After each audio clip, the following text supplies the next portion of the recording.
Hello guys, today's video I'm going to be going over my plastic welding gun that I bought off Amazon for about 30-ish bucks. It was about a month and a half ago or a month that I got it. First off, right off the gate, it's a cheap little thing, but to be honest, I've used it much more often than I thought I would. Let's just put it that the 30 bucks has pretty much paid for itself already. Without further ado, let's go over it. There's not really much in here, so don't be amazed when you open it.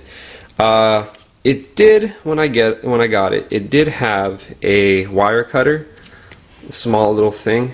I threw it away immediately, mainly because it was a cheap plastic, I mean not a plastic, but it was a very cheap cutter, and I could have seen myself get hurt with it trying to cut the nails in here, the nails that you use to conjoin the two plastics. So I just threw that away and I just used my handy dandy Matco wire cutters that I've had for years. The only thing I did keep with was the razor. I don't know why it comes with a razor blade, seeing as how you can't cut the metal. Maybe to scratch up or rough up the surface area that you're going to be conjoining. So yeah, I don't really know much. So first off, the gun itself. It's practically pretty much a soldering gun.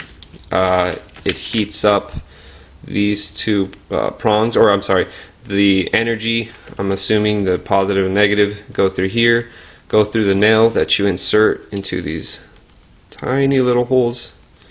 I don't know if the camera could pick that up. That's where you insert the metal. And if you have two pieces of plastic, let's say this is one, this is the other that you want to conjoin, you just put the metal in here, press it on top, heat it up, make sure it's red, and then press it on the plastic. I'm actually going to be using a piece of plastic off a dirt bike that I need to fix for an example, but for now let's continue on with this little tour. So it comes with obviously a little cord, no ground, which is kind of scary, but what are you going to do? Other than that, on the other side, here's the measurements, power, voltage, pretty much all that stuff. On this side is just, as the name, the model H50. So yeah. Here's the very small manual.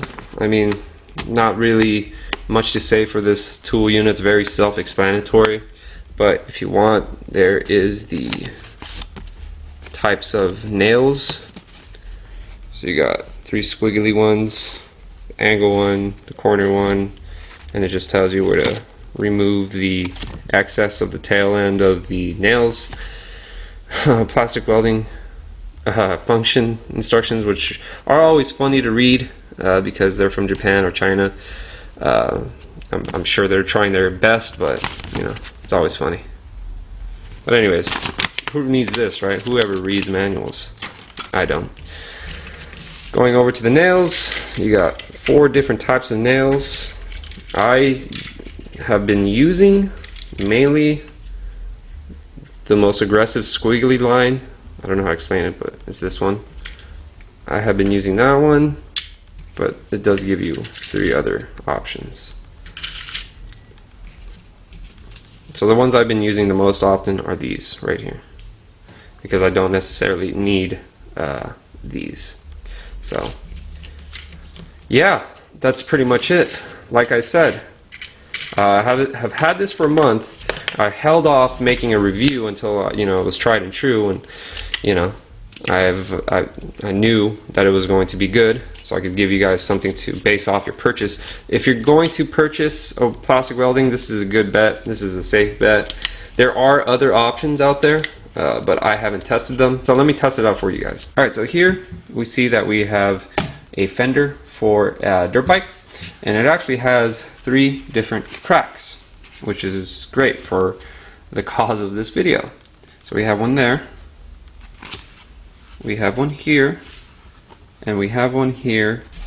Okay, so the first crack that I'm going to attack is this one right here, mainly because it's the easiest. So I'm going to go ahead and grab my gun. and then grab a nail. I'm going to be using the very aggressive curvy one. So what I'm going to do is I'm going to hold it in place with one hand and weld it with the other one. So I'm going to try to be able to put it on camera. Going red, which is right now. Simply press it, let go, keep it there because it's still pretty hot, and if I move it now it's just going to make everything messy. I would say a good 10 to 20 seconds depending on, you know, how I would say to 10 to 20 seconds. One thing you got to be careful though is that these little nails, the excess ones, just shoot out. So you got to either cover it with something.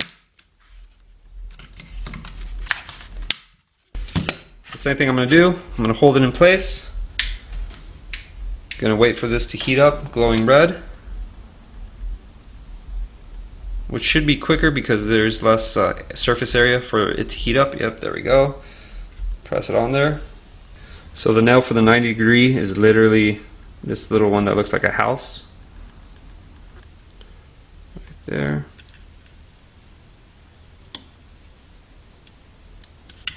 Let go. Wait for it to cool down.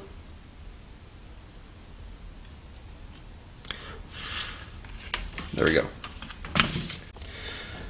So those are the two cracks. All I got to do is one more, but I'm not going to show you guys because you already get the gist. You already got how it works. Obviously, the more you add, the less chance that these cracks are prone to grow. I'm actually going to be adding quite a bit more on this one right here, as well as probably one where the first crack ends, just to keep it from growing any longer. This is a dirt bike fender. If you've never driven a dirt bike, they vibrate quite a bit. If it's not from the engine, it's probably from the road. So it's safe to say that I'm going to add more just to make sure that it's dialed in. It's a good investment. Great 30 bucks that I've spent. Would not mind buying another higher end model if they do offer one. But yeah, overall, 10 out of 10. Pretty good. Thank you guys so much for watching. I'll see you in the next video. Peace out.